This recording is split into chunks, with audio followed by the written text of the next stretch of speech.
ਅੱਜ ਮੈਂ ਤੁਹਾਨੂੰ ਦੱਸਾਂਗਾ ਕਿ ਪੇਂਡੂ ਨੇ ਸਾਰਾ ਦਿਨ ਵਿੱਚ ਕੀ ਕੀਤਾ ਹੈ।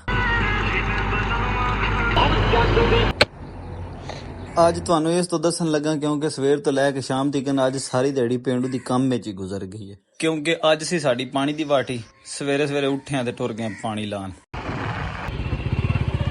ਜਾ ਕੇ ਮੁੰਡੀ ਨੂੰ ਪਾਣੀ ਲਾਇਆ ਤੇ ਤਾਏ ਤੋਂ ਕਿੱਲਾ ਦੂਰ ਪੈ ਗਿਆ ਕਿਉਂਕਿ ਅੱਜ ਪੇਂਡੂ ਦਾ ਕੋਈ ਗਾਲਾਂ ਖਾਣ ਤੇ ਮੂਡ ਨਹੀਂ ਸੀ ਤੇ ਤਾਏ ਦਾ ਹੀ ਗਾਲਾਂ ਕੱਢਣ ਤੇ ਫੁੱਲ ਮੂਡ ਸੀ ਕਿਉਂਕਿ ਹੁੰਦਿਆਂ ਦੋ ਪੈ ਗਏ। ਇਸ ਵਜ੍ਹਾ ਤੋਂ ਅੱਜ ਮੈਂ ਤਾਏ ਤੋਂ ਕਿੱਲਾ ਦੂਰ ਹੀ ਬੈਠਾ। ਮੈਂ ਆਖਿਆ ਅੱਜ ਨਹੀਂ ਪੇਂਡੂਆ ਗਾਲਾਂ ਖਾਣੀਆਂ। ਇੱਥੋਂ ਸਵੇਰੇ ਮੂਡ ਖਰਾਬ ਕੀਤਾ ਸੀ ਸੁਲਤਾਨ ਨੇ, ਇਸ ਵਜ੍ਹਾ ਤੋਂ ਮੈਂ ਆਖਿਆ ਜੀ ਅੱਜ ਪੇਂਡੂ ਦੂਰ ਹੀ ਠੀਕ ਹੈ। ਮੁੰਜੀ ਨੂੰ ਪਾਣੀ ਲਾਇਆ ਤੇ ਫਿਰ ਟੁਰ ਪਿਆ ਵਾਪਸੀ ਪਿੰਡ ਵੱਲ ਨੂੰ। ਘਰ ਨਹੀਂ ਗਿਆ, ਅੱਜ ਸਿੱਧਾ ਪਿੰਡੂ ਪੱਠਿਆਂ ਲੱਗਿਆ ਕਿਉਂਕਿ ਅੱਜ ਪੱਠਿਆਂ ਨੂੰ ਵੀ ਪਾਣੀ ਲੱਗਣ ਵਾਲਾ ਸੀ। ਜਾ ਕੇ ਸੋਲਰ ਚਲਾਇਆ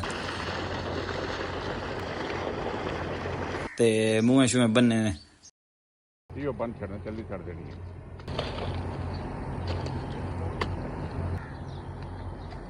ਪੱਠਿਆਂ ਨੂੰ ਲਾਇਆ ਪਾਣੀ। ਪੱਠਿਆਂ ਨੂੰ ਪਾਣੀ ਲਾ ਕੇ ਤੇ ਫਿਰ ਵਾਟੀ ਆ ਗਈ ਪੱਠਿਆਂ ਨੂੰ ਖਾਦ ਪਾਉਣ ਦੀ ਕਿਉਂਕਿ ਪੱਠਿਆਂ ਨੂੰ ਖਾਦ ਨਾ ਪਾਈਏ ਤੇ ਪੱਠੇ ਸਾਈਂ ਮੋਏ ਹੁੰਦੇ ਹੀ ਕੋਈ ਨਹੀਂ। ਚੌਧਰੀ ਪੱਠਿਆਂ ਨੂੰ ਖਾਦ ਪਾਣਾ ਇੰਨੀ ਜ਼ਰੂਰੀ ਹੈ ਜਿੰਨਾ ਕਿ ਤੁਹਾਡੇ 50 ਰੁਪਏ ਦੇਣੇ। ਜਿਨ੍ਹਾਂ ਬੰਦਿਆਂ ਨੂੰ 50 ਰੁਪਇਆ ਭੁੱਲ ਗਿਆ, ਮੈਨੂੰ ਚੌਧਰੀ ਯਾਦ ਹੈ ਕਿ ਮੈਂ ਤੁਹਾਡਾ 50 ਰੁਪਇਆ ਦੇਣਾ। ਇਨਸ਼ਾਅੱਲਾ ਮੁੰਜੀਆਂ ਪੱਕ ਚੱਲੀਆਂ ਨੇ, ਮੈਂ ਤੁਹਾਡੇ 50 ਰੁਪਏ ਤੁਹਾਨੂੰ ਜ਼ਰੂਰ ਦਿਆਂ ਦੇ, ਟੈਨਸ਼ਨ ਨਾ ਲਵੋ। ਜਿਨ੍ਹਾਂ ਦੇ ਮੈਂ 50 ਰੁਪਏ ਦੇਣੇ ਨੇ ਉਹ ਵੀ ਜ਼ਰਾ ਅੱਜ ਕਮੈਂਟਾਂ 'ਚ ਹਾਜ਼ਰੀ ਲਵਾਓ। ਫਿਰ ਖਾਦ ਖਿਲਾਰ ਕੇ ਤੇ ਤਾਏ ਨੂੰ ਪੱਠੇ ਲੱਦਾਏ, ਤਾਏ ਨੂੰ ਘੱਲਿਆ ਪਿੰਡ। ਫਿਰ ਆ ਵੀ ਸੀ ਮੂੰਹ ਹੱਥ ਧੋ ਕੇ ਅੱਪੜ ਗਿਆ ਪਿੰਡ, ਰੋਟੀ ਛੋਟੀ ਖਾਧੀ ਤੇ ਫਿਰ ਆਣ ਕੇ ਪੱਠਿਆਂ ਲਫੇਰਾ ਮਾਰਿਆ। ਪੱਠੇ ਗਿਆ ਸੀ ਪੀਚ।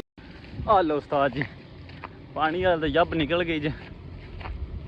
ਹੁਣ ਚਲੀਏ ਪਿੰਡ ਗਏ ਆ ਤੇ ਚੋਰੀ ਸ਼ਹਿਰ ਜਾਣਾ ਪੈ ਗਿਆ ਘਰਦਿਆਂ ਨੂੰ ਲੈ ਕੇ ਤੇ ਸਾਈਂ ਘਰਦਿਆਂ ਦੇ ਨੇ ਜੇ ਤੂੰ ਘਰ ਵੇਲਾ ਆਉਣਾ ਤੈਨੂੰ ਕਿਹੜਾ ਕੋਈ ਕੰਮ ਹੈ। ਮੈਨੂੰ ਦੱਸੋ ਬੰਦੇ ਜਿਹੜੇ ਕੰਮ ਸੋਚੇ ਹੋਣ ਉਹਨਾਂ ਤੋਂ ਇਲਾਵਾ ਵੀ ਜਿਹੜੇ ਐਕਸਟਰਾ ਕੰਮ ਕਰਨੇ ਪੈ ਜਾਣ ਤੇ ਫਿਰ ਬੰਦਾ ਕੀ ਕਰੇ। ਇਹਦੇ ਨਾਲ ਤਾਂ ਬੰਦਾ ਜਾ ਕੇ ਮਿਸਤਰੀ ਨਾਲ ਦਿਹਾੜੀ ਕਰ ਲਵੇ। ਉਹ ਚੰਗੇ ਪਿੰਡ ਆਇਆ ਤੇ ਫਿਰ ਵਾਟੀ ਆ ਗਈ ਪੱਠੇ ਗਡਾਣ ਦੀ।